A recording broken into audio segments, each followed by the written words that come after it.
Günaydın herkese merhaba. Ben Orkun Yazgan. Çevre TV ekranlarına, Çevre TV'ye hoş geldiniz. Yeni haftanın ilk yayın günündeyiz. 6 Haziran bugün.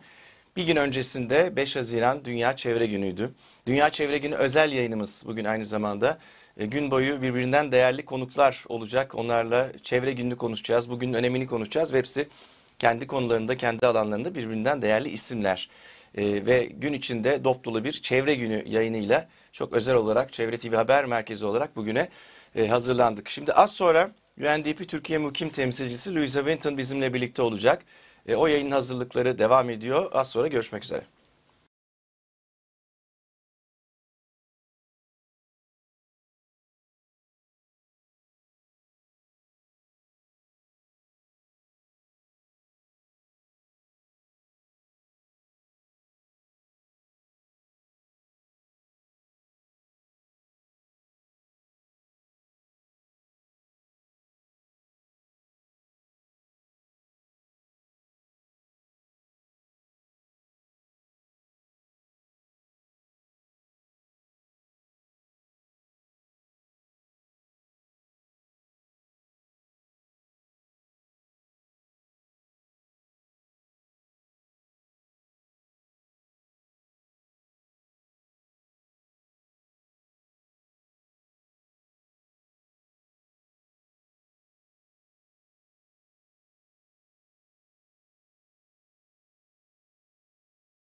Evet, yeniden merhaba. Çevre TV'de Dünya Çevre Günü özel yayını başlıyor.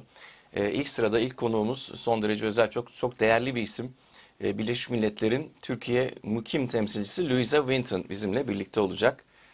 Ve hem Dünya Çevre Günü'nü konuşacağız hem Birleşmiş Milletler Kalkınma Programı'nın Türkiye'deki planlarını, aktivitelerini konuşacağız, programlarını konuşacağız. Bundan sonrası İngilizce olarak devam edeceğim.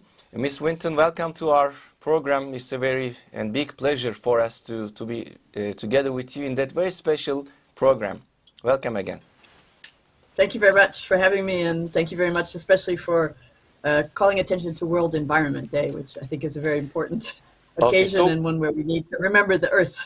Exactly. So we can start with a few words for that special day, and especially this was a week just declared in Turkey, World Environment Week or Environment Week. So normally yesterday was Environment Day, but it should be all day. It's a classical word, but it should be all day of all over the year.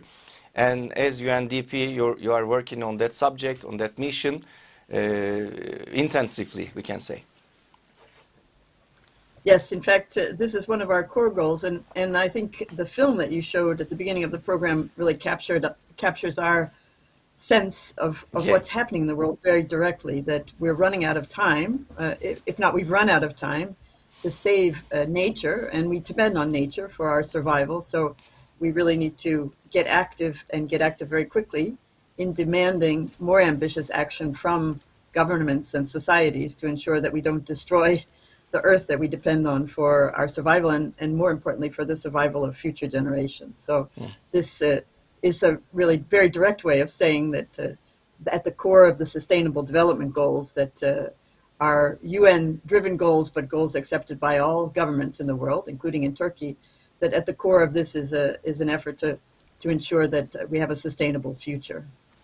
Those are really crucial subjects. But how do you see the world's reaction, the leaders, the NGOs, the civil society? How do you see the reaction so far?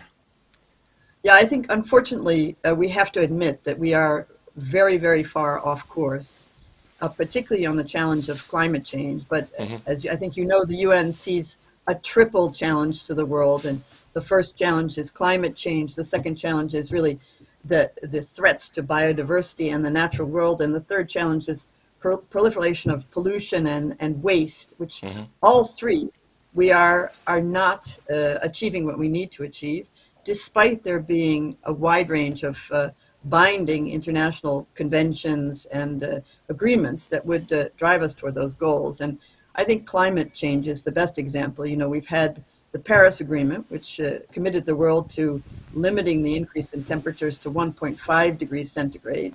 And now we see at present we're at 1.1 or even 1.2 degrees. And it's very likely in the next 5 years we will hit that 1.5 degree ceiling. And we're really headed, if we don't change policies very quickly, we're headed for 3 degrees, which doesn't sound significant in the abstract, but we see already is bringing us very traumatic, destructive natural disasters in every continent, in every season, affecting all people everywhere at a high degree of ferocity. We saw it in Turkey last summer with forest fires and torrential floods, but we're seeing it everywhere. And the problem we face is that people seem to have become a bit indifferent to this idea of ambitious action. And I think here the pressure needs to be put on governments above all. I think there's a lot of activism in civil society and among young people in particular who see their futures really being sold away by the current generation in authority, that we need to say, you know, rise up or the end is near. And in fact, what we're hearing from climate scientists is really it's too late to prevent really some very dramatic changes. We will never go back to the climate that we experienced when I was a child or when you were a child or even, you know, when today's 20-somethings were children. It's too late for that. It takes thousands of years for the Earth's atmosphere to adjust. So if we want to still minimize some of the damage, there needs to be action taken now. And really that means cutting our climate emissions by half by the year 2030. And just to give you an indication of where we are, this year, we've reached another record level for carbon emissions. So instead of going down, even in a modest way, we continue to go up, up, up, without any indication that there will be collective energy to reverse that trajectory. So it really is, our Secretary General is running out of metaphors for, you know, the stroke of midnight. Each day he is using another one, each day, and we are broadcasting those news, but as you said, running out of metaphor. Yes, yes. It is. I saw reference that mental health experts are now classifying a syndrome called the climate grief, where people are mourning already the loss of their climate. So in the way that you would mourn the loss of a loved one, there is a big group of people, and I consider myself one of those, where there's a sense of fatalism, of hopelessness, of really frustration that nothing is moving. And I have been exhorting people to say, okay, if you feel this way, it should drive you to hyperactivism rather than to paralysis, because I think that's often the feeling of grief can lead you to sort of want to lie down and just make it all go away, or can lead you to really to taking action. But I think we need really the collective voices of everyone to ensure that our governments around the world hear this, and also are empowered to take really strict action against the worst producers. That would be the fossil fuel industries, you know, and in particular, you know, coal, oil, and natural gas are the bad boys of this situation. So we need to see some real demonstration that there is a global commitment. We see some countries taking quite radical actions, but then we see more countries either not doing anything or, as our Secretary General says, pretending to do things. There's a huge credibility gap now in the pledges made by countries. So we need also to measure each country by the same yardstick and ensure that they're actually moving forward rather than moving backward, as seems to be the case today in too many places. Okay. Those are, of course, crucial words. So let's get started with, you know, we know UNDP We know from the news, from the stories, from newspaper, media, and all. But could you please give some details? Could you introduce us, UNDP, as an organization? Yes, thank you. No, UNDP is the development arm of the United Nations system. So we are focused on a broad range of things because we believe that development can't be boiled down to one or another topic, but really it's about ensuring that people live in peace, enjoy prosperity, and enjoy their right to a natural world, natural surroundings that are sustainable, renewable, and as the photos you're showing, green and beautiful as we know it can be. So specifically in Turkey, UNDP has a big focus on the effort to adopt strong policies on climate change. So we're advising the Ministry of Environment, Urbanization, and Climate Change on a new climate strategy to 2050, on a climate action plan to 2030, and right now, this year, on a revision of the country's nationally determined contributions. So that's where each country says, we promise to reduce our carbon emissions by this amount by doing the following things. And this is where I think Turkey last year was really one of the big leaders in the world in trying to regain momentum on climate action by finally ratifying the Paris Agreement and by adopting a net zero target, so zero carbon emissions by the year 2053. We saw a very strong determination from the highest levels to say, not Turkey will go along with climate action, but Turkey will be a leader in what the environment minister has called a green revolution. So UNDP is at the side of the ministry, helping and encouraging the ministry to make the most ambitious commitments possible, including on mitigation actions, which mean reducing carbon emissions. So all of those things have a very sharp deadline by the end of this year, and we know that the COP27 is coming up in Egypt. So last year in Glasgow, all the world's leaders met to discuss climate and to renew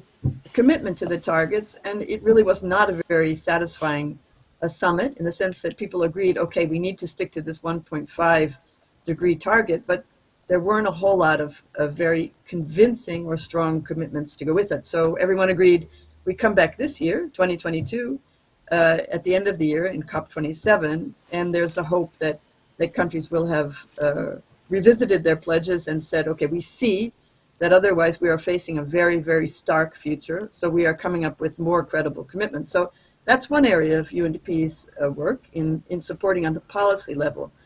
But one thing I wanted to bring to your attention today is UNDP is also working, we see that there's often a gap between a strong pledge saying net zero 2053 and the policies and actions that are needed to get there, needed to ensure that we meet that deadline. So just to give you one example, we're working on a very big project in Turkey's forest villages, which is around 10% of the population lives in an area that's categorized as a forest village. We're working directly with local residents on a program to show the benefits of solar power for individual households. And we've installed so far in 1,000 households solar panels that are now not just eliminating the electricity bills for residents, but giving them income, especially in the summer where there's very high temperatures and a lot of sunshine. And we're seeing how transformative this can be. I was visiting a number of villages in the Doyan-Hisar area 2 weeks ago and saw firsthand that you see families say they were first very, very intimidated by electricity prices, which, as we know, have risen recently quite sharply. And we're really focused on making ends meet. And now with the solar panels generating into the grid, they not only see that they have additional income that they can use for other purposes, but they're thinking ahead to features that can enhance their livelihoods. So we met with a lot of people who grow strawberries for a living. And strawberries are a value-added crop, but the season is limited. So they're thinking now in one village about developing a solar-powered freezer facility for strawberries so that they can send these goods to market all year round. And so it's not just that it's help people to get by or help people to see that solar energy is really free, once you have the panel, and we have developed together with the Ministry of Agriculture and Forestry a combination of grants and low interest, zero interest credits to make it affordable to these families, we see that they feel a new inspiration to not just to get by, but to expand their livelihood. So this is just one example of the programs that Undp is doing to show the ways that we can move forward on renewables, on energy efficiency, on practical efforts that will help the country move away from a dependence on fossil fuels. Okay. You have different projects under different underlines, so we'll come back to those projects again. But before that, especially nowadays, in all of the summits, all of the meetings, conferences, the first, most important headline subject is environment. Even in, World Economic Forum in Davos, maybe after COP26 and 2027 is coming in Egypt, as you said, as you mentioned. But another important meeting, maybe it was the first historical meeting about environment in Stockholm in 1972. And in the 50th anniversary, all the world was in Stockholm again, reunited in Stockholm, and talked about environment after 50 years. So we were together in the presentation meeting in Swedish Embassy, Swedish Consulate. So what would you like to say for the outcome of that conference? No, we owe a debt of gratitude to the Swedish and the Kenyan governments for organizing this 50th anniversary commemoration of the world's first big environmental conference in 1972. And I think we don't have a binding document that comes out of Stockholm, but what we have is a sense of regained momentum towards ambitious targets. So it's sort of getting the world's energy together before COP27. And I would say that one of the important points of the concluding declaration is about every individual's right to a healthy environment. Because I think, we understand human rights often in a much narrower sense. And the idea of having a human right that also could be defended in court if necessary is a very strong contribution. But one of the things I wanted to say that was also, I think, a topic of my remarks at the reception you're mentioning at the Swedish consulate in Istanbul is that it gives us a sense to say, what have we done with the 50 years since 1972? So I was a teenager in 1972. It's been my lifetime, I think. It's a long time, 50 years. And I think we have to be honest with ourselves that we have had 50 years to take action on climate. We've known since for the bulk of that period that there is a threat, an existential threat to the climate. And we do have a lot of scientific knowledge of what's causing the climate crisis, but also on what we need to do to remedy that crisis. And if we're honest with ourselves, I think we have to say that we have missed the opportunity, those 50 years. We have lost all that time. Of course, we've made some scientific advances, and we've done things like protect the ozone layer. So the ozone layer is an excellent example of global cooperation on goals that stretch well beyond the boundaries of one country, and we did it for ozone. So there's evidence that the world can do it. But we haven't managed for climate. We haven't managed for carbon emissions. So I think, for me, the biggest impact of this Stockholm Plus 50 was to say, let's look at that period of 50 years. Let's look at all the things we have lost. We have lost habitats. We have 1 million species at risk of extinction. We have an ocean full of plastic. All that happened in those 50 years. So that we better, shake ourselves very well and say, we don't have time. We have wasted the time to make a gradual transition back to a healthy environment. So now the options have to be radical. They have to be extreme, and they have to be, for example, there's a new recommendation, not just to end the new mining of coal or the new establishment of coal-fired power plants, but we really need to move to shut down existing ones and shut them down very, very fast. So by 2035, so things need to start not even tomorrow. They need to start today. And that's where I think Sweden has really helped us by bringing everyone together.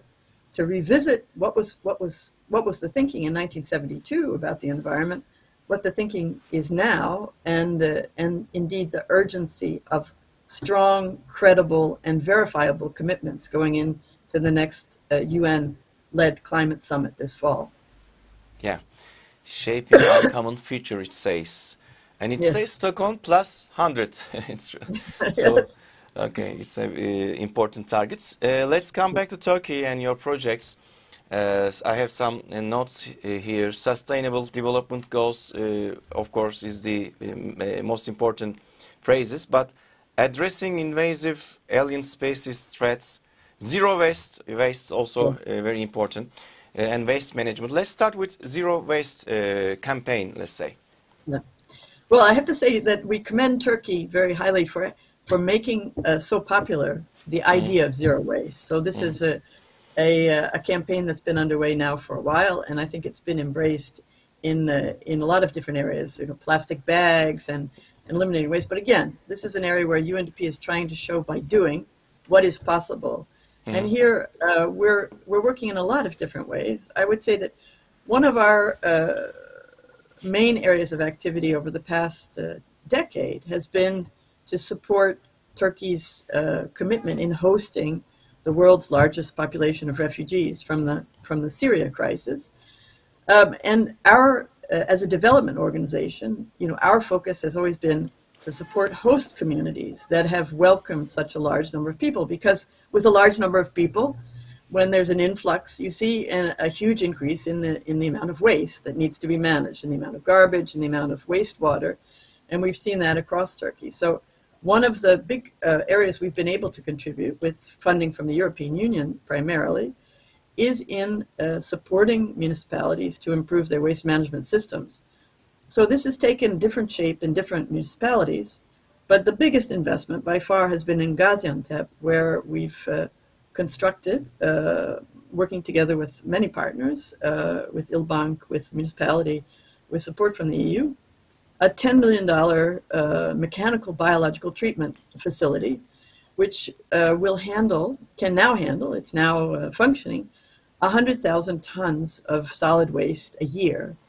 But what I always like to say about this particular investment, it's not just a garbage handling facility.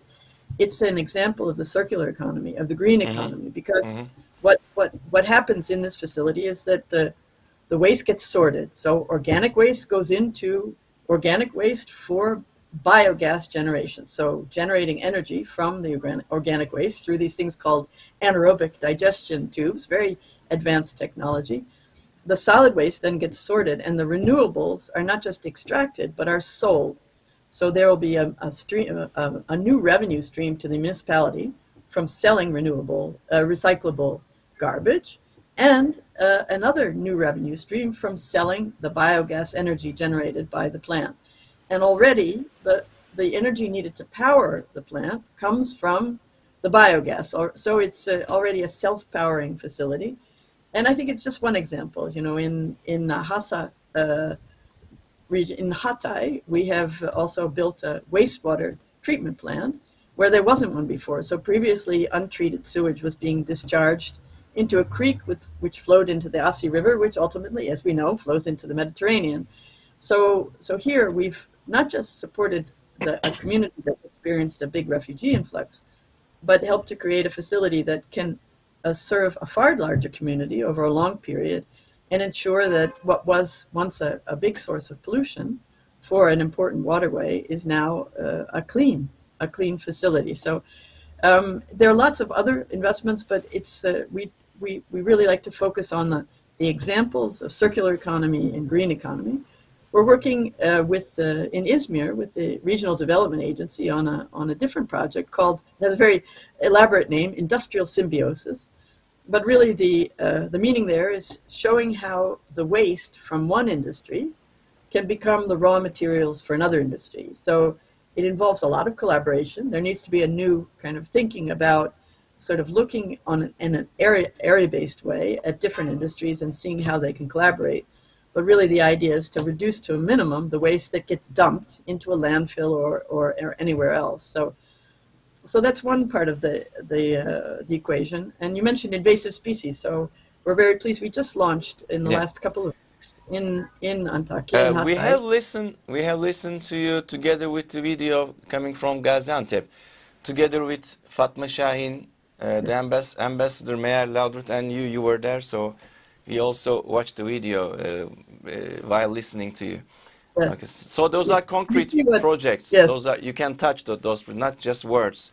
So it's really important. Okay, let's go on with species. Okay. No, thank you for that. Thank you for showing the film, because I think it's a huge facility, very complicated, but again, it's a tangible example. And I have to point out here too, this is, I think, the second largest facility of its kind in Europe. So it's also a way in which Turkey can be setting an example for other countries in the world, not just catching up with the, you know, an overflowing landfill in Gaziantep, but showing the way for other countries. So we're very pleased to be part of that. But then, yes, on I mentioned Asi River. So UNDP is doing a lot of work in maritime areas to protect local ecosystems from invasive species. And Turkey obviously is just surrounded on all sides almost by water, and with a lot of shipping and a lot of commerce moving, we see that shipping and commerce often brings invasive species that can destroy the indigenous species and also affect things like the fishing marketplace. So one of our latest initiatives with Japanese funding has just been a mix of waste management and protection from invasive species on the Asi River. So here, what we'll be doing is we like to work with local partners and to also help promote the local economy where we can. So we'll be working to physically remove a lot of plastic waste and other waste from Asi River at the mouth of the river in Samandağ, and also providing educational programs starting with the youngest kids, preschool kids, because we see this is where environmental education needs to start, on proper disposal of waste, so not dumping it in the river. But then on the invasive species, we see that the Asi River has become clogged with the water hyacinth, which is normally a very pretty plant. It's very green and has very pretty flowers. But it very quickly takes over a waterway, clogs it up with excessive growth, blocks the sunlight and the oxygen, and has a very negative impact on fish populations and therefore on the livelihoods of the fishing economy in the area. So we'll be working at all sorts of creative ways to try to not only to remove the water hyacinth, but to translate it into some kind of profitable crop for local people. So it's also will involve a lot of innovation. We'll be relying on Japanese technology and Japanese systems. Japanese have done a lot of work in this area. But it's yet another example of a hands-on, very tangible project to show the way that we can protect our rivers, the water quality, but also that we can cope with the invasive species when they arrive, because we see, including from the pandemic, the importance of protecting our natural world, you know, but the species that actually can thrive are meant to be where they are and not sort of the ones that sort of come along and can take over and really end up destroying an ecosystem. Okay, and while analyzing or looking at your official page, I saw a really important, interesting mission or project. It says renewable energy educations in Turkey. So there are some young people and there's an education about, I think, the green energy. So what is that? Yes. No, we're working to come up with an educational program that we're very much interested in how people actually behave. So not in how we think they should behave, or how if we sort of put it on a paper and say, this is what we want you to do. So introducing a more behavioral approach to learning for children and young people in schools on renewable energy, on the challenges of climate change. And so we hope that will be, it's still in an experimental phase, but we hope that it can be embraced by the education system. We found it that kids are very enthusiastic about taking a hands-on approach to how things work and how they can work together to reduce the burden on the environment. So we hope very much that this will become more widespread in Turkey in the immediate future. Great. Those are really exciting projects. And as I told you, those are concrete steps for our future from UNDP. So, so far, what would you like to say for the future? Are we okay? Are we going great? Yeah, no, I think you can tell from my tone, you know, it's to use another metaphor from our Secretary General, it's really time to sound the alarm. So we see, you know, I have had the good fortune of being able to travel around Turkey quite a bit since I arrived. You know, fantastically beautiful country with very varied landscapes, mountains, you know, forests, beautiful coastline, really extraordinary. But I think we can see that it's all in jeopardy. And just one of the, you know, the findings of the climate science in the last month has been to say, look, we're breaking all the wrong records. So we, in the last 7 years have been the hottest years in human history. And it seems that every year will just get worse. So we can't go back. This is one thing that was a big revelation for me, that, you know, that the last year was so hot, and yet it's likely still to be the coolest year going forward that any of us will experience. So it is a distressing outlook. And then we look at more of the science, at more of the records. So we see that we have record levels of ocean temperatures. We have record levels of ocean acidity. We have a record level of sea level rise, so 10 centimeters. So you think about 10 centimeters. This is 30 years. 10 centimeters. Is 10 centimeters a lot? In most situations, it's not a lot. But in the sense of the global ocean picture, 10 centimeters is already obliterating some low-lying areas, some island states.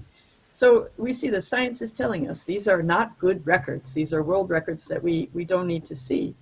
So I think it's you know, you can get depressed, you know, sort of sounding the alarm, and you can hear from our Secretary General, Antonio Guterres. He's become much less diplomatic. You know, he has actually called governments liars for the climate promises they're making, and then, you know, turning around and doing the opposite. So you know, I think what we need to do is really underline our love for nature. That, you know, I'm an American, so I grew up as a nature lover and a junior naturalist. I was at 12, a junior naturalist, you know, enjoying canoeing in some of the wilds of New York, upstate New York, and Canada, you know, and experiencing a climate in which you could dip your cup into the lake and drink from it. The water was so pure. And I think we all need to embrace experiences like that, memories like that, to say nature is worth saving. Climate is part of nature, and we as human beings are not masters of nature or not independent of nature. We're very much dependent on nature. So we need to seize the waning seconds, you know, of really an eternity. If you think the news that came out a couple of days ago was we have the highest CO2 levels in 4 million years. So 4 million years is such a long time. So we need to fix things, and we need to do it now. So that really is my sense of urgency, and we do see that people are mobilized, and we saw from the consultations that UNDP had the honor to conduct before the Stockholm Plus 50, we see young people are outraged, are furious that their future has been really wasted, has been sold away in the interest of really short-term, very selfish use of fossil fuels by my generation. So I think what we'll see is increasing activism by the young, increasing demands. But I said, this is not simply a matter for changing individual behavior. It's a matter for young people, all individuals, to make demands on their governments to take ambitious action now. Those are important words, crucial messages for the future. But there's one more thing, I forgot it. There's a project from UNDP. It says UNDP supports job opportunities for women in Turkey. So it's another important subject. So let's finish with that project, please. Thank you. Thank you. No, I think this is a crucial initiative for Turkey to address the underrepresentation of women in the economy. You know, Turkey is missing out on 50% of its brains, 50% of its potential workforce, because women are really there are extremely low rates of labor force participation by women. a difference of 30 percentage points between women and men in the economy. And we know there are obvious reasons why this is the case, that women traditionally shouldered the burden of taking care of the home, taking care of children, taking care of elderly people, taking care of persons with disabilities. But we see that, this imposition of the burden of unpaid care work on women has a very big negative impact on the economy, and that Turkey needs all hands on deck in looking forward to a continued growth. So that UNDP is working in a number of different areas to address the needs of women who are not in the labor force. There is a whole category of young people who are not in employment, education, or training. And this is often considered an indicator of the risk of a lost generation for any country. And Turkey has quite a high percentage, and especially high for women, in this category. So what we're trying to do is look at the causes why women remain outside even training and education, and try to reach out and build bridges for women with the local and national institutions to get them fully fledged into the workforce. And so some of this has to do with deconstructing stereotypes about what kind of work is women's work and who needs to be working in the home. And we're focusing on an idea of that's called care economy, so that that considering investment in care services every bit as important as investment in physical infrastructure. So investing in high quality kindergartens and preschools, investing in care services for elderly people and persons with disabilities, so that it isn't simply assumed that these people will be taken care of in the home by women. So it also has a climate dimension. We see that around the world, women tend to be most at risk to climate-driven disasters, and to suffer most when there are shortages of water, when the agriculture sector suffers from climate. So we're also trying to address those gender-specific consequences of climate and ensure that women's voices are heard, whether it's in the labor force, in decisions on climate, in all decisions that affect their futures. So thank you so much. Those were really important words coming from Ms. Louisa Vinton, resident representative of UNDP.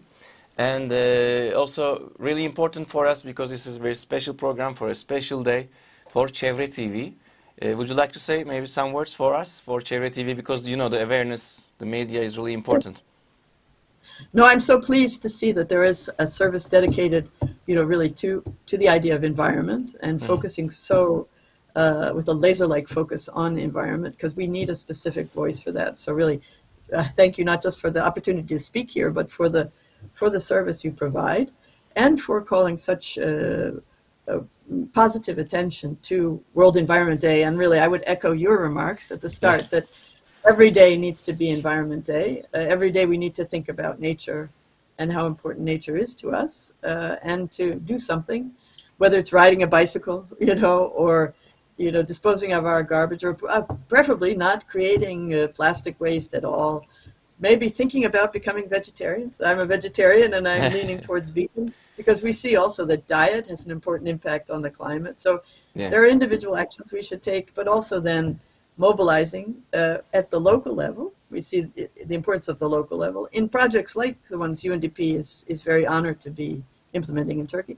But then again, I would say raise voices. I think now is a time for, not to sink into climate grief, not to mourn, but really to, if necessary, to get angry, to get bold, to get loud, to jump up and down and to demand changes. And we see Turkey has created the framework for it, this net zero to 2053 Paris Agreement ratification, and the environment minister is very productive, I think, very positive idea of green revolution, which we see Turkish business is undertaking ahead of the EU's European Green Deal.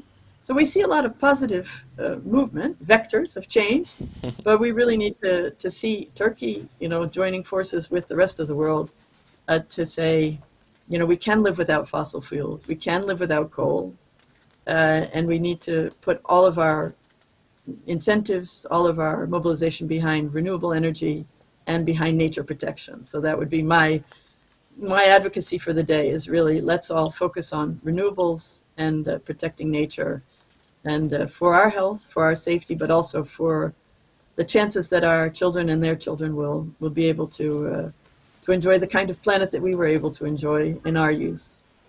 Miss Vinton, thank you so much for your participation. Hope to see you soon. Bye bye. Thank you so much. Thank you. Bye bye. Bye bye. Evet, çok özel bir konukla başladık bugüne. Louisa Vinton, Undp Türkiye Mukim Temsilcisi ve tabii tüm altını çizdiği detaylar, anlattıkları son derece önemli. Undp çok aktif olarak hem dünyada hem Türkiye'de çalışıyor ve bu özel günde bizimle birlikte olduğu için tekrar teşekkür ediyoruz. Şimdi çok yoğun bir program var. Saat başı konuklarımız olacak. Şöyle bir hemen bakarsak, hatırlatmak gerekirse saat başında 11'de Murat Sungur Bursa Sürdürülebilirlik Akademisi Başkanı Deniz Şafak'la birlikte olacak. Ebru Şenel Erim, Unilever'in Dış İlişkiler ve Kurumsal İletişim Direktörü. Özel sektörün yaklaşımı da önemli, sivil toplumun yaklaşımı da önemli. Saat 13'te Profesör Doktor Doğanay Tolunay, yine Cerrahpaşa Orman Fakültesi öğretim üyesi bizimle birlikte ve Halil İbrahim Yılmaz, Ankara Kent Konseyi Başkanı. Onlar da Eko İklim Zirvesi'ni organize etmişlerdi. Yine iki değerli isim. Saat 14'te Fransız Kalkınma Ajansı Türkiye Direktörü Tanguy Daniel'ün röportajı var. O da son derece önemli. Onlar da çevre başlıklı, sürdürülebilir başlıklı önemli projeler yürütüyorlar Türkiye'de. Ve saat 15 itibariyle yine bir hocamız Profesör Doktor Murat Türkeş bizimle birlikte olacak. İklim Değişikliği Politikaları Uygulama ve Araştırma Merkezi Yönetim Kurulu üyesi. Mete İmer de Çevko Vakfı Genel Sekreteri. Onlar da çok özel çalışmalar yapıyorlar. İki isim birlikte yine bizle olacak. Saat 16'da Tema Vakfı Yönetim Kurulu Başkanı Deniz Ataç, Deniz Şafak'ın konuğu ve aynı programda Profesör Doktor Bülent Gülçubuk da var. Ankara Üniversitesi Tarım Ekonomisi Bölümü öğretim üyesi. Hem kendi konularında son gelişmeleri anlatacaklar, yapılması gerekenleri anlatacaklar, hem de Dünya Çevre Günü'ne ilişkin mutlaka mesajları olacak. Son olarak da TÜBİTAK Başkanı Profesör Doktor Hasan Mandal bizimle olacak ki onlar da bu konuda, özellikle sürdürülebilirlik konusunda, çevre konusunda son derece önemli projeler yapıyorlar. Tüm bu konuklar gün boyu Çevre TV ekranlarında olacak. Bizi izlediğiniz için teşekkür ederiz. Bizden ayrılmayın. Yeniden görüşmek üzere.